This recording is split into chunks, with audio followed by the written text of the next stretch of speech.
Assalamualaikum warahmatullahi wabarakatuh. Zubair bin Awam radhiyallahu an adalah seorang sahabat Rasulullah sallallahu alaihi wasallam yang termasuk as-sabiqunal awwalun atau generasi pertama Islam. Beliau baiat setelah Abu Bakar radhiyallahu an pada urutan keempat atau kelima. Beliau baiat di usia muda, kemudian mengabdikan hidupnya untuk membela Islam dengan penuh keberanian dan kegagahan. Beliau termasuk 10 orang yang dijamin masuk surga oleh Rasulullah sallallahu alaihi wasallam. Terdapat satu kisah menarik di mana tercatat bahwa beliau adalah orang yang pertama menghunus pedang di jalan Allah. Seperti apa kisahnya? Silahkan tonton video ini hingga selesai. Tapi sebelum dimulai, silahkan teman-teman dukung kami dengan like, share, komen, dan subscribe. Terima kasih. Zubair bin Awam radhiyallahu an lahir di Mekah dari pasangan Awam bin Khuwailid dan Safiyah binti Abdul Muttalib yang merupakan bibi Rasulullah sallallahu alaihi wasallam. Silsilah garis leluhur Zubair bin Awam bertemu dengan Rasulullah sallallahu alaihi wasallam pada Qusay bin Kilab. Beliau juga adalah keponakan Siti Khadijah radhiyallahu anha. Ketika ayah beliau, Awam bin Khuwailid, wafat, maka Zubair bin Awam diurusi oleh paman beliau, Naufal bin Khuwailid. Zubair menikahi putri Abu Bakar, yaitu Asma, dan Rasulullah SAW juga menikahi putri Abu Bakar yang lain, yaitu Siti Aisyah radhiyallahu anha. Karena itu Rasulullah SAW dan Zubair adalah sama-sama menantu Abu Bakar radhiyallahu anha. Seperti itulah kekerabatan yang diraih oleh Zubair dengan Rasulullah SAW. Ibunda beliau, Safiyah, menggelari beliau dengan nama panggilan saudara beliau, Zubair bin Abdul Muttalib, yaitu Abu Tahir. Namun Zubair menggelari diri sendiri dengan nama putranya, Abdullah, yang mana di kemudian hari sebutan tersebut lebih terkenal, yaitu Abu Abdullah. Zubair bin Awam radhiyallahu an mempunyai istri-istri sebagai berikut. Pertama, Asma binti Abu Bakar. Darinya beliau memiliki putra-putri yaitu Abdullah, Urwah, Al-Munzir, Asim, Al-Muhajiru Daraja, Khadijah Al-Kubra, Ummu Hasan, dan Aisyah. Istri beliau yang kedua, Ummu Khalid Ammah binti Khalid bin Sa'id bin Al-As bin Umayyah yang melahirkan Khalid, Amru, Habibah, Saudah, dan Hindun. Kemudian istri ketiga, Ar-Rabbab binti Anif bin Ubaid yang melahirkan Mus'ab, Hamzah, dan Ramlah. Istri keempat, Zainab Ummu Ja'far binti Marsad bin Amru yang melahirkan Ubaidah dan Ja'far. Dan istri kelima, Ummu Kulsum binti Uqbah bin Abi Mu'aid yang melahirkan Zainab. Dan istri yang keenam, Al-Halal binti Qais bin Naufal bin Jabir dari Bani Asad yang melahirkan Khadijah As-Sughra. Sehingga total putra-putri beliau berjumlah 11 putra dan 9 putri.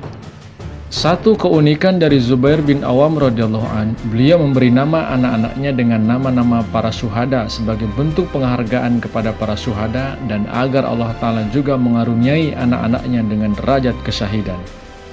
Nama putranya Abdullah diambil dari nama Abdullah bin Jasi, nama Munzir dari Munzir bin Amru, nama Urwah dari Urwah bin Mas'ud, nama Hamzah dari Hamzah bin Abdul Muttalib, nama Ja'far dari Ja'far bin Abi Talib, nama Mus'ab dari Mus'ab bin Umair, nama Ubaidah dari Ubaidah bin Harith, nama Khalid dari Khalid bin Sa'id, dan nama Amru dari Amru bin Sa'id bin Al-As.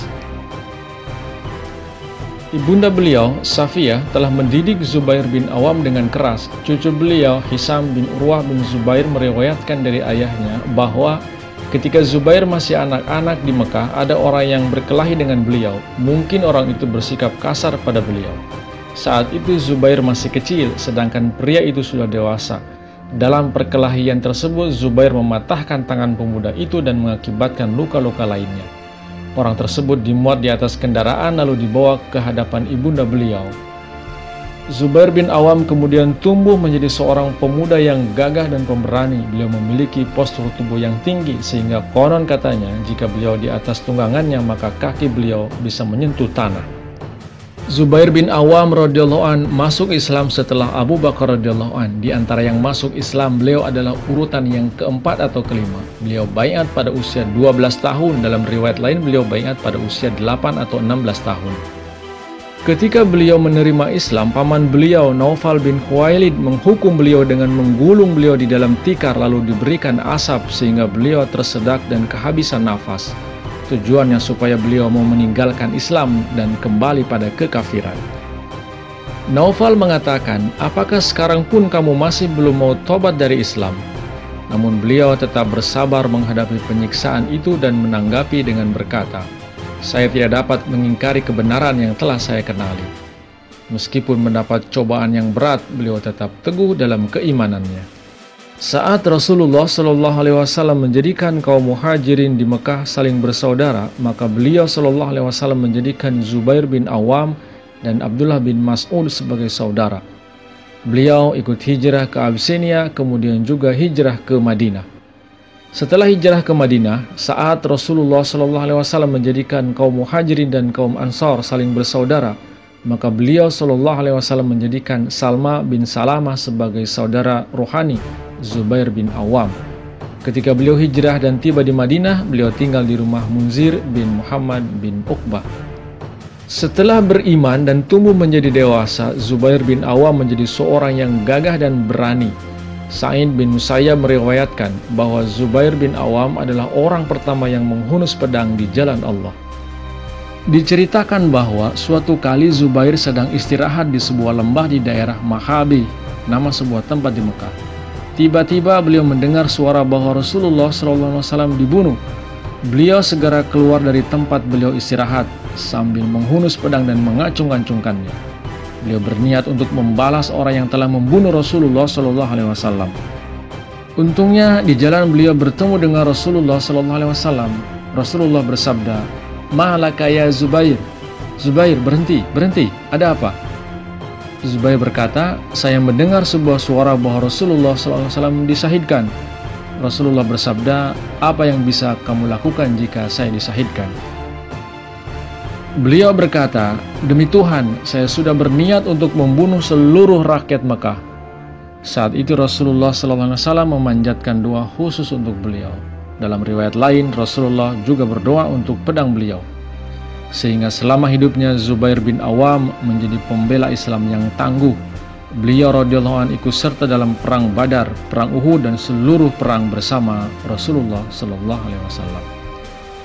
Seperti apa kelanjutan kisah tentang Zubair bin Awam radhiyallahu an, nantikan kisahnya di video-video berikutnya. Oleh karena itu silahkan teman-teman subscribe channel ini. Terima kasih. Assalamualaikum warahmatullahi wabarakatuh.